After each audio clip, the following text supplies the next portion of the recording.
Hey, Tom here, FlipAnything USA. So on my blog, I share how I made my fortune in real estate, starting at 19 years old, millionaire by 28. And I do have a book right there, Wake Up and Smell the Real Estate, and you can get it on Amazon and Kindle. But today, I'm going to talk a little bit about Grant Cardone.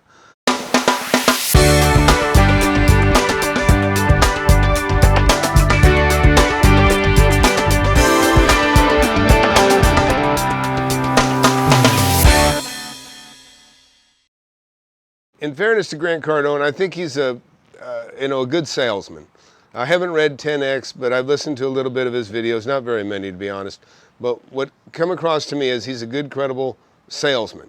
And he can teach people a lot about salesmanship and motivation and that sort of thing, and to his credit that he can. But I don't really necessarily believe he's a very good investor. That's an office building behind you. That is not what you would invest in, okay? Office buildings will get crushed. Those will get crushed. That right there will save your day, okay? If you could go buy that piece of real estate right there, good. That piece of real estate won't save your day, and if you paid too much for it. I own office buildings. I've owned apartment buildings. I've made money in houses. I've made money in industrial properties, all kinds. His video gives me a little concern because it sounds more like a bad sales pitch, what I see coming out of him. And like I said, I want to give him the benefit of the doubt, but some of the stuff I hear, and this is actually kind of funny, there's something he said here. You can listen to this.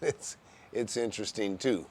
Cardone Enterprises, that's not what you want to invest in because that is dependent upon a tenant being in business. Yeah, so anyways, let's play that again. Cardone Enterprises, that's not what you want to invest in because that is dependent upon a tenant being in business. So anyways, now in the context, in fairness, he was referring to the office building, right? But that was an interesting statement. It might have been a Freudian slip, I don't know. But what he's basically saying is, he's pointing to his own office building, and he's saying that is not the kind of rental you want to own because it's dependent on somebody staying in business. And he's pointing to his own business, okay? So Cardone Enterprises, that's not what you want to invest in because that is dependent upon a tenant being in business. I don't know about that. I don't think that was I don't think that was the point he was trying to get across, but that's what hit me the most. And look, I own all kinds of property. I own strip centers like he pointed to. I have owned apartment buildings. I actually don't own any right now, but he talks about these apartment buildings like they're bulletproof, and they're not. And I'll give you an example. I bought 34 units. I've had 50 units, 58 units before too. But anyways, so I'll give you the rundown on an apartment building complex that I bought. First of all, it had sold for $1.2 million. Before I bought it, it sold to somebody else for $1.2 million. And guess what? The economy crashed. And guess what? So did the owner. Vacancy rate went up, didn't cover the mortgage. Boom, guy went down. And it went back to the bank. Bank resold that property for $750,000 to somebody else. Guess what? Same thing happened again. Economy never really did well again after that for a while. And that owner, he couldn't make the mortgage, had a high vacancy rate. Boom, he went back to the bank again. Bank sold the property again for $550,000 this time. And guess what? That guy went belly up, went back to the bank again. Okay, then I came along and I bought it from the bank and I paid $340,000 for it. Now that's for 34 units. These are units that were 900 square feet, 2-bedroom, 1-bath units. And I mean, I bought them for a fraction of construction cost, okay? I bought them right. And so just because you're buying an apartment building is no guarantee that you're going to succeed. You can talk about cash flow, but guess what? If you ain't got tenants, you're in trouble. So let's go to the next clip from the same video, because then he goes on to say something else that I thought was interesting. Look, I only have one interest in doing this. I already know where my money's good. We distributed $2 million to our investors last month. $800,000 of that went to me last month.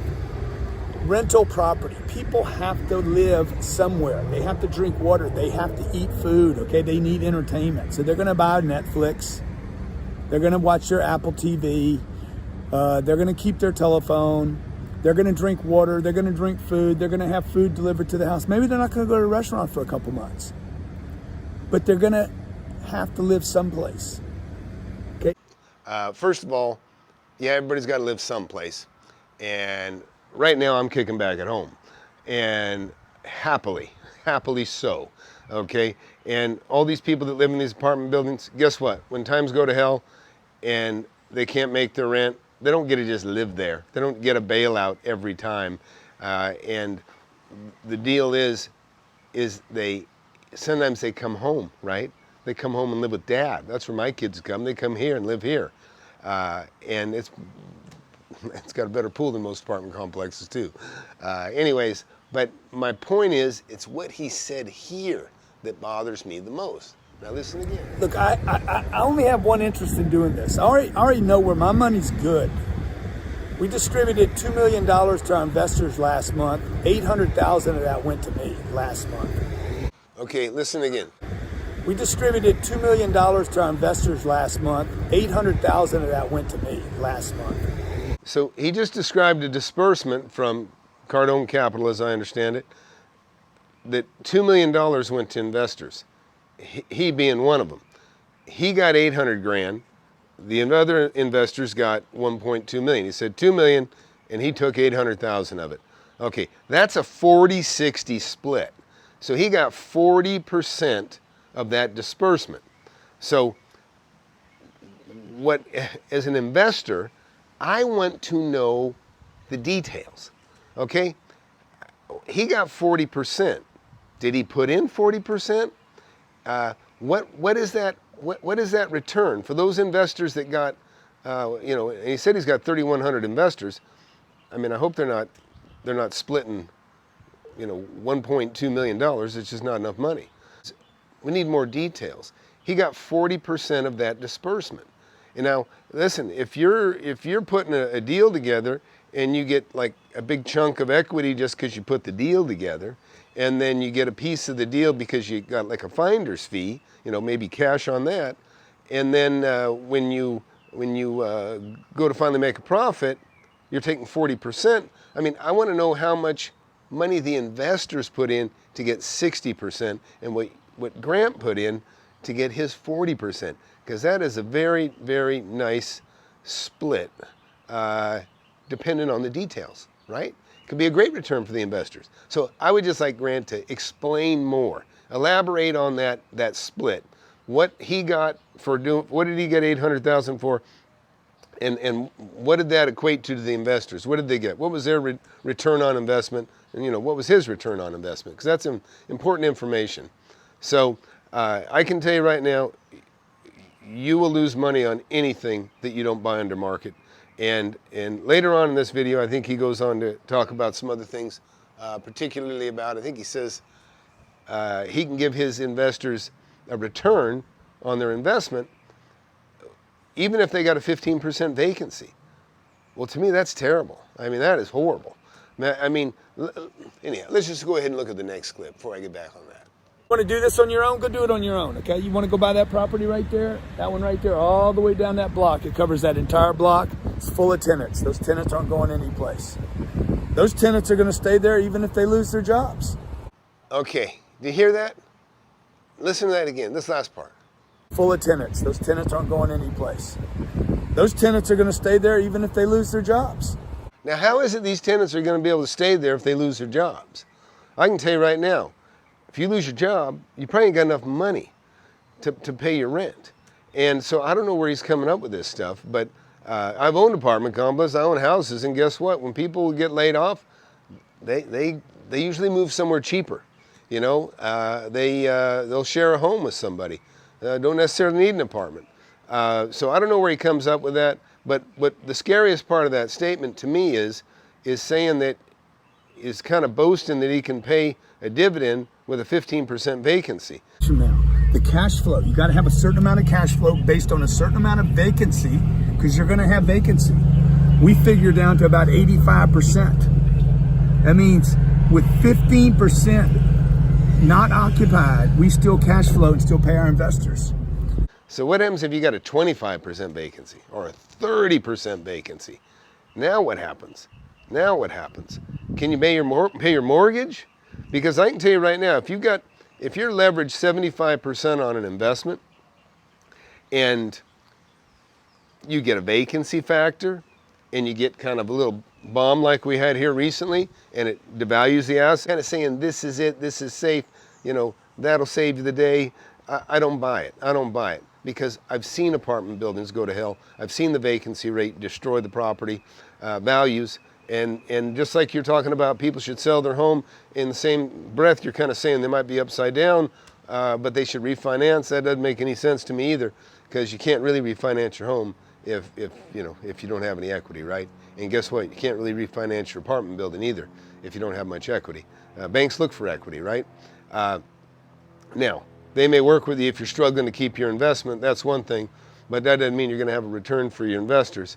And so I just worry about that boasting about giving a return with a 15% vacancy, because things can get a lot worse than that, and apartments can be empty. Industries dry up, and people can't pay their rent, and the government doesn't pay their rent just because they want them to want it paid. People will congregate and move into smaller places, share places. One apartment they might move in next door with the next guy, and now you got a vacancy, and that can happen a lot. And I've seen stuff like that happen. Don't really buy it all. So let's go one more clip here. Term horizon, you're in it for protect your dough, get your cash flow, and get capital appreciation over long periods of time. If that's you and you got a good attitude and you ain't a little bitch, you ain't a little baby, you ain't cry baby, you ain't stupid baby, you ain't dumb. I need my money, I gotta buy a Rolex. I don't know. I can tell you right now, anybody talk to me like that in an investment meeting, I'd just walk out. That's just silly. If that's you and you got a good attitude and you ain't a little bitch, you ain't a little baby, you ain't cry baby, you ain't stupid baby, you ain't dumb. It's a sales pitch, and it's not a good one. Trying to beat up people and saying, look, you want to buy that apartment building, or you want to use me because I know what I'm doing, and you want to be dumb, or you want to be scaredy cat, or whatever these phrases he's using. It really is insulting to anybody, to an adult. It's insulting. It may be funny to a kid, or I don't know who's watching them, but that is really a pathetic sales pitch. Keep your home, have a home. The key is you got to buy two. You got to have one to sell, and the one to sell that's when you make your money on. And then you have two to sell, then three, then five, then 10, then maybe 100. I've flipped more than 100 properties, and I've kept many of those properties that I've gone through. I've held on to a bunch of them, and I love cash flow. But guess what? I'm not leveraged 75%. I doubt I'm even leveraged 50% on my most leveraged one. And some of course I own outright, and others I own probably less than 25% on. I don't know much. My bottom line is I can survive a big downturn because I'm not leveraged. Okay, I'm not heavily leveraged. And that is how you survive, is not being heavily leveraged. And so those of you that own your home, and maybe you got it nearly paid for, you got it paid down, or it's within a comfort zone, man, enjoy your home, enjoy your family. You got this time right now, you got to be kept indoors, or within the confines of your home. I mean, enjoy your home. But I'm telling you, don't sell your home. Don't refi your home now unless it just saves you a ton of interest. But chances are, if you got a variable rate, your rates just went down anyways. So I can tell you, I got rates comparable to what he talked about in the 3s and stuff like that, because I got a variable rate. And guess what? Interest rate just went way down. That's how it goes. You got to take care of yourself. You got to take care of your family, and don't hand your money to somebody else. Don't do that, folks. Take responsibility for your own money. That's what I've done. It's all in my book. This is a course, basically. Okay, $10 on Kindle. Okay, and you go in there and you can click to videos like this one here, where I'm talking about relative stuff to the chapters that are in the video, or that are in the book. But hang on to your money. A fool and his money are soon parted. Remember that. Okay, a fool and his money are soon parted. And sometimes the biggest lesson you'll get is having your money taken away from you, or handing it to somebody that really doesn't know what they're doing. And safest thing you can do is hang on to your money. And it's true, you should invest it wisely. But that's for anything. You can buy anything. You can buy anything. I don't care if it's just some sort of an object, piece of real estate, whatever. You buy it under market. Every day there's reasons that people sell. There's divorce, there's desperation, there's just depression, there's being down and out with your business and bankruptcies. There's all kinds of things that put people in a hole where they sell their properties cheap and under market. And you can make money in a recession. You can make money when things are good. But the key is you buy property for 30% less than what it's worth relative to today's market. Okay, so now 30%. It's not even hard to say exactly what today's market is, to be honest. You got to wait a little bit. I was just about to sign a yoga studio, and of course, terrible time to sign a yoga studio, right?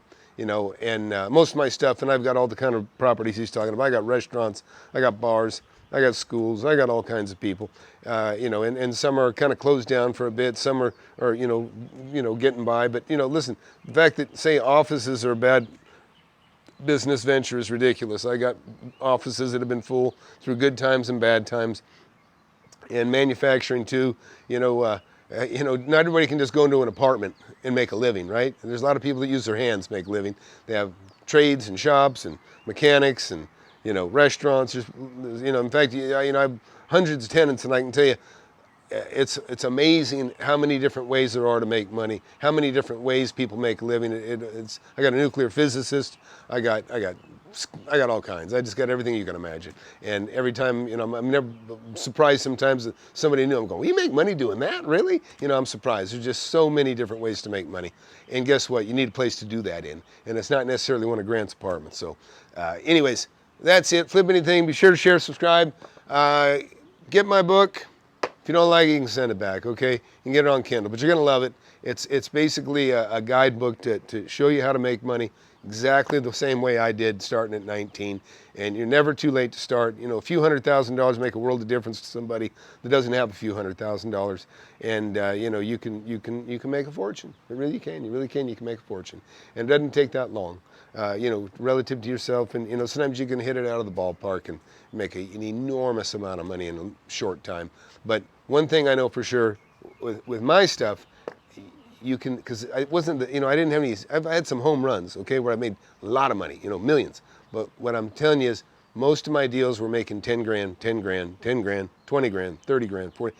It was these incremental chunks like this, and then boom, buy something and pay nearly cash for it, and buy it right, then sell it, then have a bigger chunk of cash, just like a big cart. It's hard to get rolling, but once you get it rolling, it's hard to stop. It's hard to stop. So trust in yourself, be your own investor, watch your own money, invest your own money, and you'll be a better person for it, and you'll be a wiser investor for it. So that's it. Take care.